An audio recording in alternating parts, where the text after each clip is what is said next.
So good morning everybody, Carlos here. It's Saturday. Let me just turn the camera up from the ground so you can see where I'm going.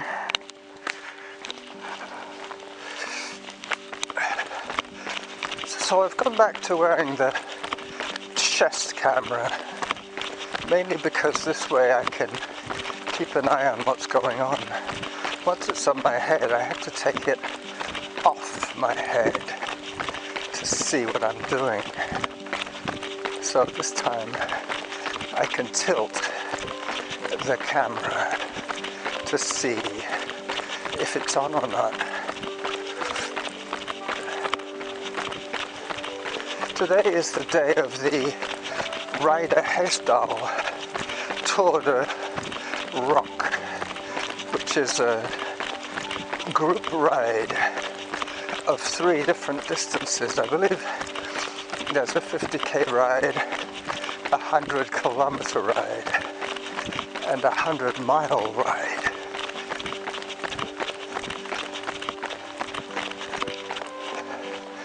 There's a view of Mount Doug, Peakals as they call it.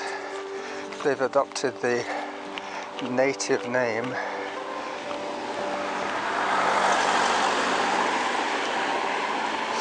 This is Hawthorne, a street that leads me pretty much to the foot of Mount Douglas, but you'll see that as I run. Tilt it back down a little bit more. The other thing about being able to adjust the camera on the fly is that, you know, by a process of averages, if I'm moving it once in a while, it's likely to be looking roughly where I want it to be looking once in a while. Whereas if it's fixed on my head, I could spend an entire 8 minutes looking at the top of the trees or looking down at the road too much. This way I have the option of minor adjustments throughout the run. I'm assuming that my chest is nearly always in the same orientation to the ground, roughly at the same angle. Walking and running is slightly different. Walking is a little bit more upright, so more likely to catch the middle distance, whereas running, like I'm doing now, I'm going to be leaning slightly forward. I'm just coming up to the 1-kilometer mark. I'm 1 minute ahead of my 8-minute pace. Turning onto Robinwood. Robinwood leads to the trail system.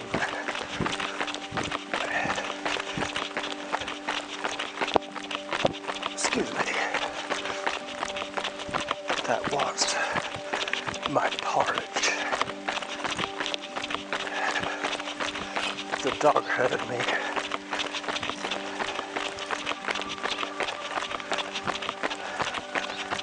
Yeah.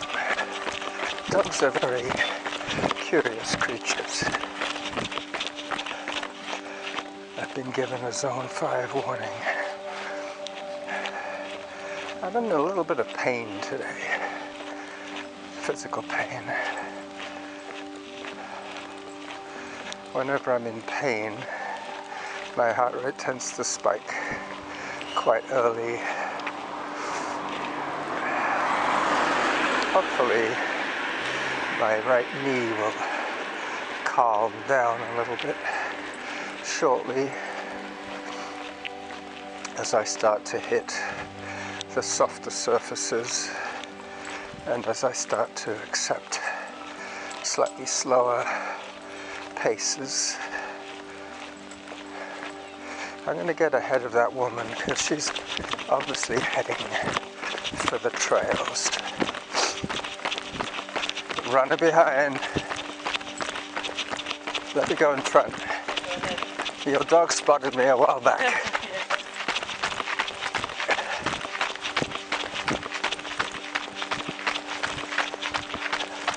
So at the moment I'm 1 minute 20 seconds ahead.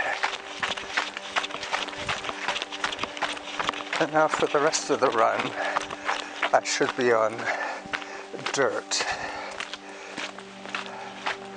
They have thrown down a little bit of gravel here. It's a well-worn trail.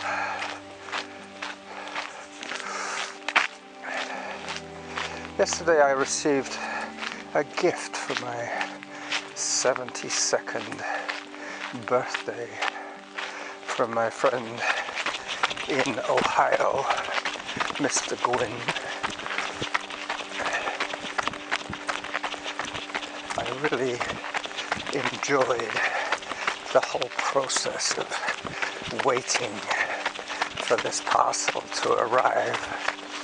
And I went to the post office yesterday to collect it and to pay the excess shipping and customs costs.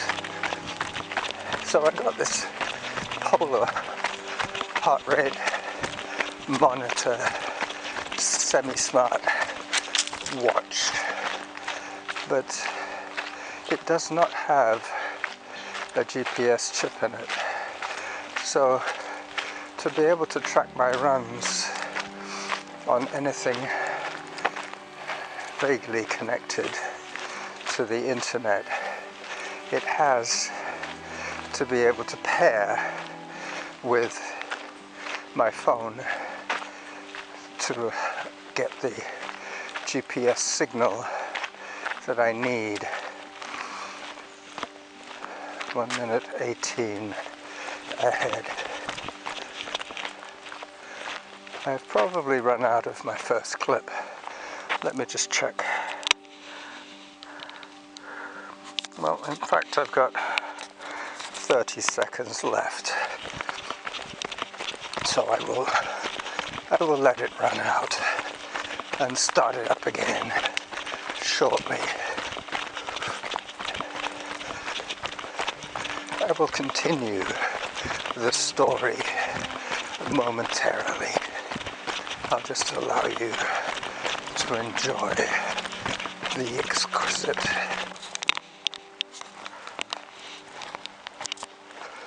So, clip number 2. This Polar heart rate monitor watch is very accurate in terms of monitoring my heart rate, but it does not have the connectivity that I need to be able to match my runs to a map without using the Polar rather cumbersome app on my phone. I already have 3 or 4 apps that are now redundant for similar reasons. Anyway, I have accepted the gift and I'm very grateful. Kevin also sent me a swoosh band for my sweaty runs, which I promptly gave to my wife, who was complaining that playing pickleball in the heat was no joke because she was sweating and losing the grip of her paddle. So she has received an early birthday present. Her birthday is on September the 21st. She is my senior by about 5 years.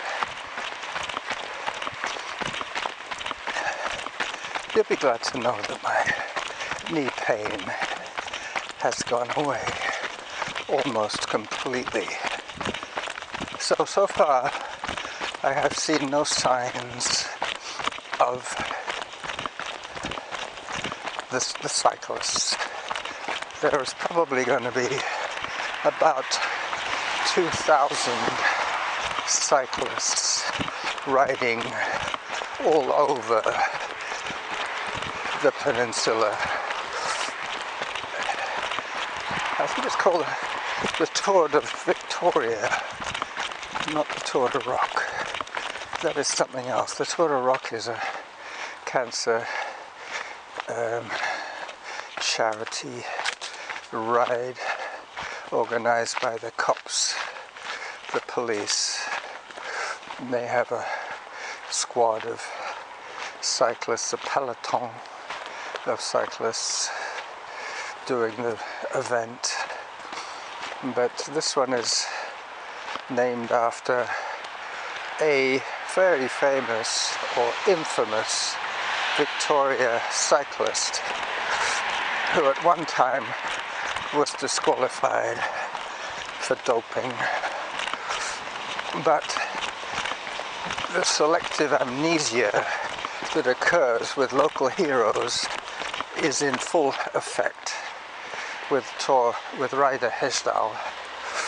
He has been exonerated in the corporate mind of Victorians. 8 minutes 41 is my pace at the moment, which means that I am ahead of my 9-minute pace. But unfortunately, I had it set from yesterday on my 8-minute pace. So, there you go. I don't think I'll be able to get down to the 8-minute zone. I just see my neighbor up ahead, the Romanian. He's out for an early morning hike. I see him quite often on Mount Doug. I won't stop to talk to him today. I'll probably see him on the way back. I'm out for an hour today and an hour tomorrow. That is the plan.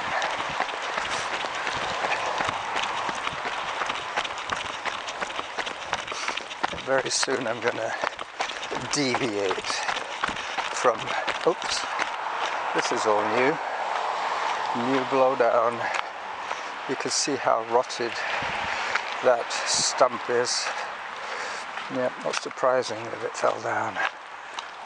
Hard to know where from.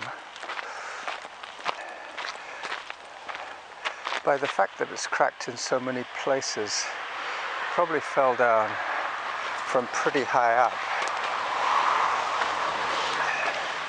I'm going to cut across here. This will take me up to Arbutus Mount eventually, once I get through this undergrowth.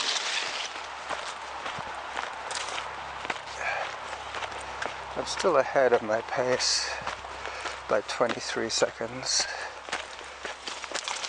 I've been moving for 20 minutes now because I'm going to be doing an hour. I am getting close to my halfway point as I climb some more. Whoops. Getting back to my knee injury. I don't think it's exactly the knee. I think the other day at the gym I was using the hip machine. It has various settings for working on the abductor, the adductor, the hamstring, the calf muscle. Anyway, all these funky movements left me with some hip pain, which is now manifesting itself as a knee pain, which is rapidly disappearing. You'll be glad to know. Let me just check how many more minutes I have.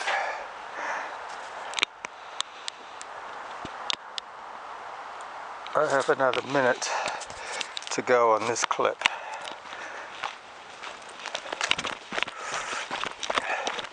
The other thing about the camera orientation is whether I'm going uphill or downhill. Obviously when you're going downhill, the ground is dropping away from you. So you're going to be tending to point a little more up in the air.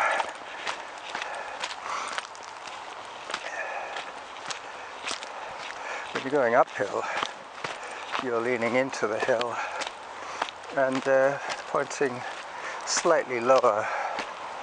So this trail, as you can see, has been purposefully cleared, but this has been done for probably 60 or 70 years. It's been cleared for hiking. So, clip number 3. So, I started this clip at 24 minutes of moving time. I'm going to end it at 32 minutes. That would be another 8 minutes. No, 24 and 8, yeah, 32.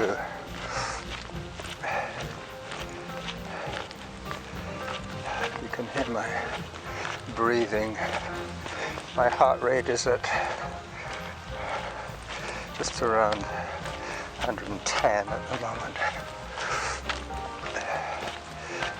In a way, that is what I like about hilly runs, is you get your breaks given to you by the topography of the run. A timer would be totally useless in these conditions. Alright, there you go, Norn and Irvine. I'm going to take Norn through the Oregon grape, past the salal. I try not to hit the camera on the branches on either side. There's a pretty narrow track here to follow.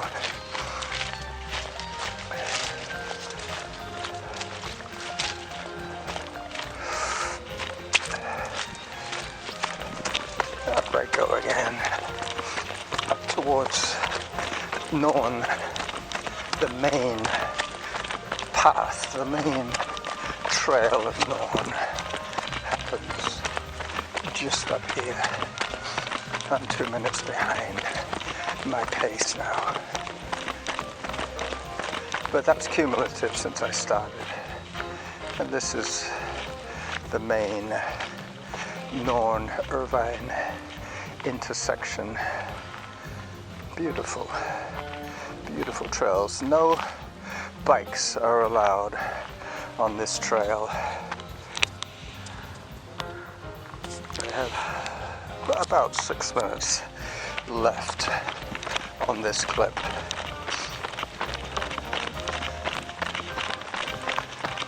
This is clip number 3. So 3/8 is 24, 4/8 is 32. I will do 4 clips today. That will give me enough wiggle room to edit a little bit.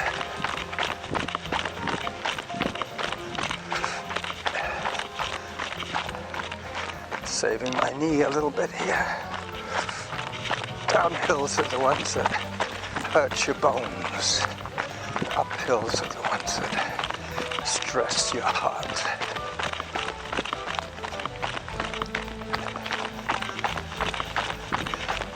Last time I heard 9 minutes 11, and I'm in zone 2. 9 minutes 11 pace, which I should be able to maintain now, right to the end of this run. So I have to thank heaven for his consideration, his kindness, for sending me an unsolicited gift. There's a guy with a camera on his head. Hi there.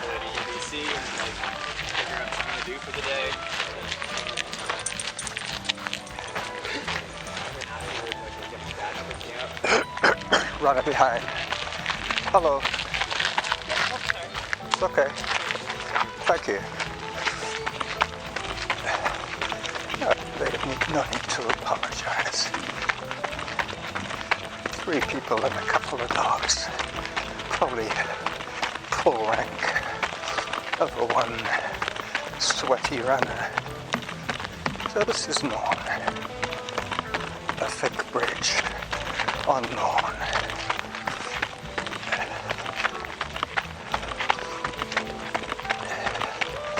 As I start to climb once again.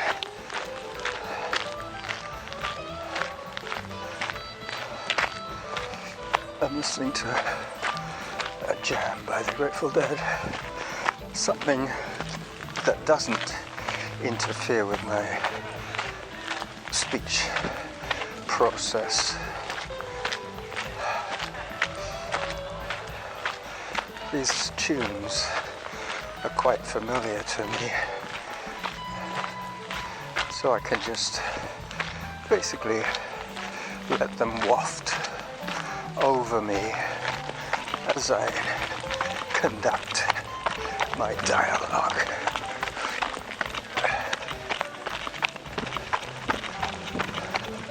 Norn will take me out to Glendenning, eventually.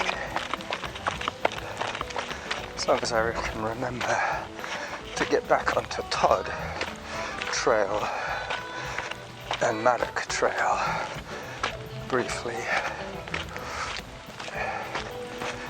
2 minutes behind, half an hour in, halfway to my goal.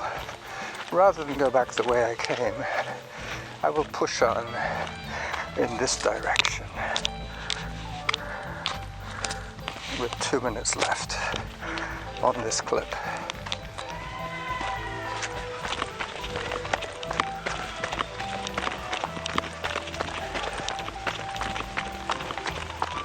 Seems like somebody cheering. I don't think the cyclists are coming through just yet.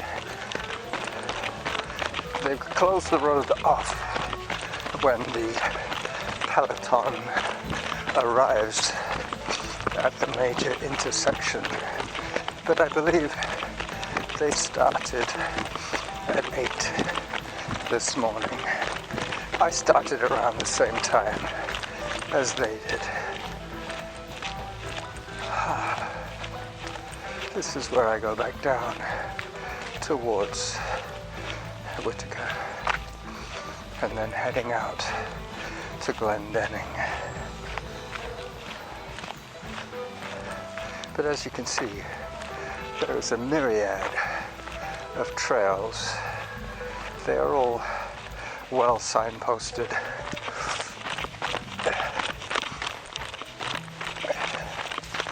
Down I go, over the hurdle, up and over,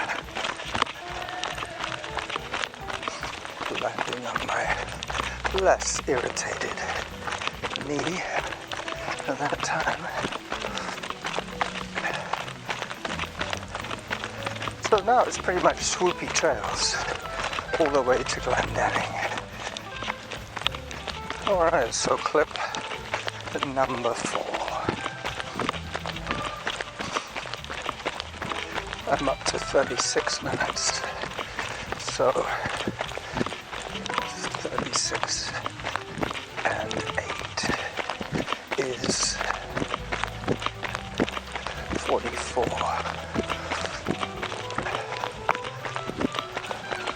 So that's when this clip will end. Probably as I leave the park at Glendenning, hence the name of the episode.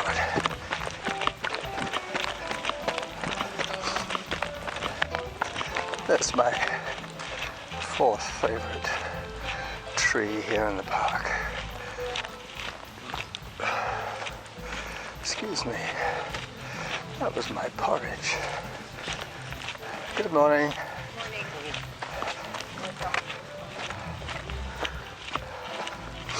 Actually, this camera on my chest is less conspicuous than the miner's cap approach to filming.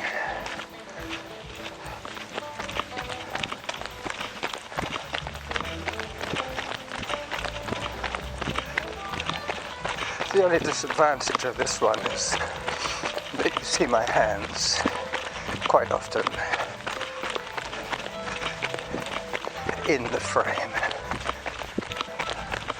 It's not so bad, really. I know this woman. Good morning. Good morning. We often cross paths as I approach Glendenning.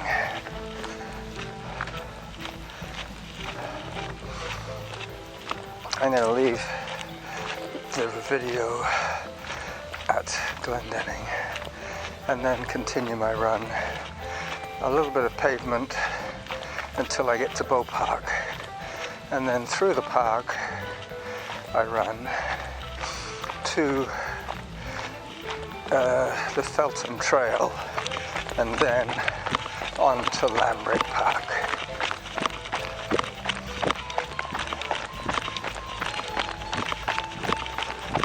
I don't think I've taken any photographs with my phone today, so none will appear.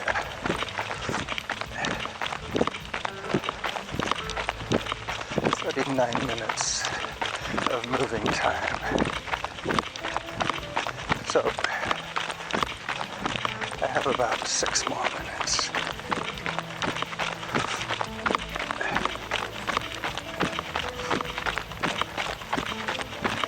Actually, I think I got my math wrong. Still, it's no big deal. As I say, as I exit the park at Glendenning, I will stop the video and wish you all a very pleasant weekend. Tomorrow I'll probably record some audio for Kevin and his Extra Mile podcast. The Blood in Hand half marathon is going to be a big meetup for the group. Unfortunately, Pennsylvania is a little bit out of my range. Hi there. I don't think I can e-bike there in time. I think it's next week.